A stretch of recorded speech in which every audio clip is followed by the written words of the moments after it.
ආයිබෝවන් මගේ දයාබර දුවේ පුතේ. ඔන්න පුතේ අත්තම්මා ගොඩක් කාලෙකට පස්සේ ඔයාලව හමු වෙන්න ආවා. අත්තම්මා වැටිලා කකුල තුවාල වෙලා හිටියා. ඒ නිසා තමයි පුතාලට කතන්දර අරන් ඉන්න බැරි වුනේ. ඒ ගැන තරහක් නෑ නේද පුතේ? ඉතින් ඔයාලා හොඳින් නේද දුවේ පුතේ? ඔයාලට පාසල් නිවාඩුත් ලැබුණානේ නේද? ඒ නිසා අත්තම්මා පුළුවන් හැම වෙලාවෙම කතන්දරයක් අරන් එන්නම්. ඉතින් පුතේ ඔයාලට මතකද අත්තම්මා ඔයාලට කියලා දීපු චමිදුගේ කොළඹ ගමන කියන කතාව?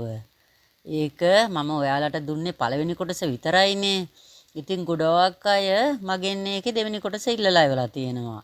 ඒ නිසා පුතේ ඔයාලට අද මම චමිදුගේ කොළඹ ගමන දෙවෙනි කොටස දෙන්නම්. හොඳේ? ඒකේ පළවෙනි කොටස නොබලපු කෙනෙක් ඉන්නවා නම් පළවෙනි කොටස මුලින්ම බලන්න. හොඳේ? ඉතින් ඔයාලට මතකයි නේද මේ කතාවේ අපි නවත්තපු තැන? අද මම එතන ඉඳලා කියන්නම්. ඔන්න අහගන්න. දැන් පුතේ චමිති කොළඹ ගියානේ.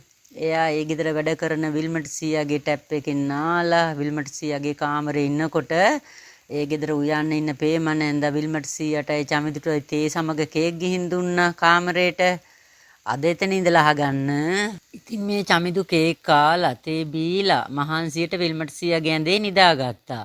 ඒ වෙලාවේ සිනිරු බබා එයාගේ අම්මත් එක්ක විල්මට් සීයාගේ කාමරේට ආවා චමිදුව බලන්න. චමිදු නිදි නිසා එයා ලහපව් ගියා. ඉතින් දුවේ පුතේ චමිදු නිදාගෙන සිටියේදී චමිදු හීනයක් දකිනවා. එයා දකිනවා එයාගේ ගෙදර මිදුලේ කාර් එකක් නවත්තලා තියෙනවා. එයාගේ අම්මාව ඉස්සරහා සීට් එකේ ඉඳගෙන ඉන්නවා. මල්ලිලා පිටිපස්ස සීට් එකේ ඉඳගෙන අත්පුඩි ගගහා සින්දු කියනවා වටපිට බල බල. චමිදු තමයි කාර් එක එලවන්නේ.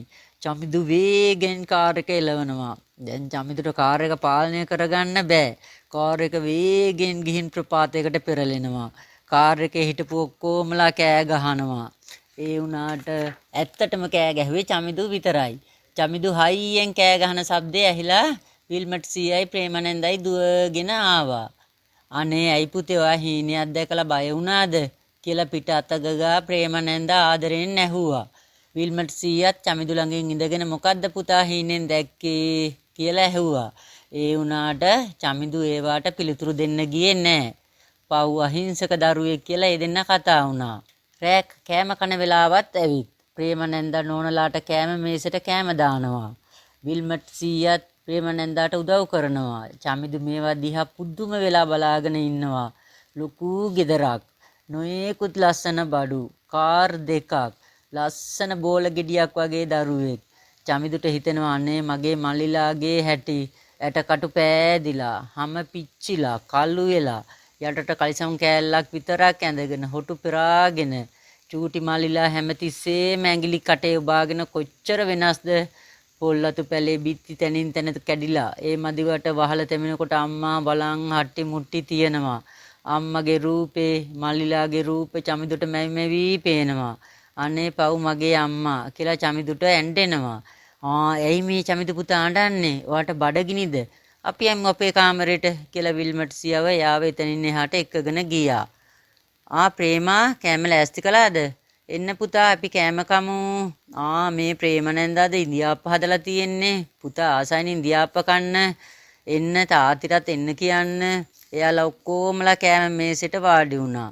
ඒ කන අතරම රමණි නෝනා ප්‍රේමා අර චමිදුට කෑම දුන්නද? එයාට බඩගිනි ඇති කෑම දෙන්න. අම්මේ මම ගිහින් එක්ක එන්නද අයියාව? නෑ පුතා එපා. එයාට අද මහන්සිත් ඇතිනේ. හෙට සෙනසුරාදා ඔයාට නිවාඩුනේ. හෙට ඔයාලා සෙල්ලම් කරන්න කියලා අම්මා පුතාට කිව්වා. ප්‍රේමනන්ද විල්මට් සීයටයි චමිදුටයි ඉන්දියාප්ප බෙදලා ඒවට චිකන් දාලා, පරිප්පු දාලා, පොල් සම්බෝලක් දාලා ගිහින් දුන්නා. චමිදු ආසාවෙන් පිකා නතන ගත්තත් එයාට ගෙදර මතක් වුණා. කවදාවත් මගේ අම්මා මල්ලිලා මෙහෙම සැපට කාලා නැතිව ඇති කියලා හිතුණා. චමිදු නොකා ඉන්නකොට විල්මට් සීයට තේරුණා චමිදු ඉන්නේ දුකින් කියලා. ගෙදර මතක් වෙලා වෙන්නේ නැති කියලා එහෙම හිතපු විල්මට් සී චමිදුව යථා තත්වයට ගන්න ඊට කලින් සෙනරු බබාට වෙච්ච ඇබැද්දියක් ගැන කීවා. චමිදු පුතා දන්නවද වැඩක් අපේ සෙනරු බබා ගැන? දැන් මාසයකට විතර කලින් සෙනරු බබාගේ අම්මයි තාත්තයි වැඩට ගිහින් සෙනරු බබාට බඩේ රුදාවක් හැදිලා ඉස්කෝලේ ගියේ නැහැ. ඉතින් එයාට උඩ තට්ටුවේ තනියම ඉන්න බෑ කියලා අපිත් එක්ක කුස්සියට වෙලා හිටියා. ඔහොම ගොඩාක් වෙලා ඉඳලා එයාට නිදිමතයි කියලා මගේ ඇඳේ නිදාගත්තා. එයාට හොඳටම නිින්ද ගියා. ටික වෙලාවකින් මම බලන්න ගියා. ඇහැරිලාද කියලා. මෙන්න පුතේ මගේ කාමරේ පුරාම ගඳ.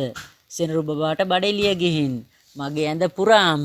ඉතින් ප්‍රේමනන්දයි මමයි සෙනරු බබාව නාවලා මගේ ඇඳ ඇතරි ඔක්කොමත් හේදුවා. ඔන්න එතකොට නම් චමිදුට hina ආවා. එයා ගොඩාක් hina වුණා. හරි දැන් අපි කමු චමිදු කියලා එයාලා කතා කරම කෑම කෑවා. එදා රෑ චමිදු නිදාගත්තේ විල්මට් සීයාගේ ඇඳේ සීයාත් එක්කම. චමිදුට මහන්සිටයි දුකටයි එදා රෑ හොඳටම නිින්ද ගියා. පහුවෙනිදා පාන්දර විල්මට් සීයා නැගිටිනකොටම චමිදුත් නැගිට්ටා. ගෙදරදිත් චමිදු එහෙමයි. අම්මා නැගිටිනකොට චමිදුත් නැගිටිනවා. අම්මා තේ උණු කරන කල චමිදුත් අම්මා එක જાති කීව ලිප ළඟට වෙලා ඉන්නවා. ඉතින් එදාත් විල්මට් සීයයි දෙන්නම කුස්සියට ගිහින් තේ හදන්න ලෑස්ති වුණා. වෙනදා ප්‍රේමා ගෙදර කට්ටියට කෑම ගෙනියන්න වෙන නිසා විල්මට් සීයා එයාගේ කිරිතේ එක හදා ගන්නවා. අද සෙනසුරාදා නිසා ප්‍රේමාට උදෙන්ම උයන්න ඕන නෑ. ගෙදර අය උදේ කෑම ගත්තේ දවල් වෙලා නිමාඩු දවස්වලට. ඉතින් චමිදුටයි විල්මට් සීයටයි ඉඳගෙන ඉන්න කියලා ප්‍රේමානන්ද අයාලට රස කිරිතේ දෙකක් හදලා දුන්නා.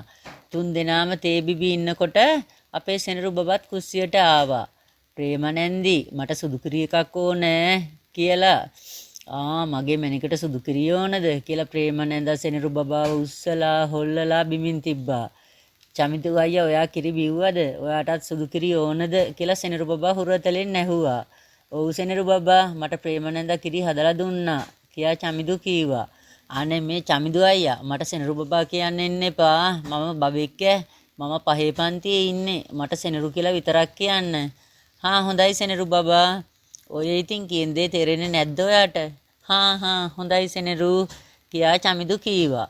එහෙනම් අපි යමු මගේ කාමරේට කතන්දර පොත් ගොඩක් තියෙනවා.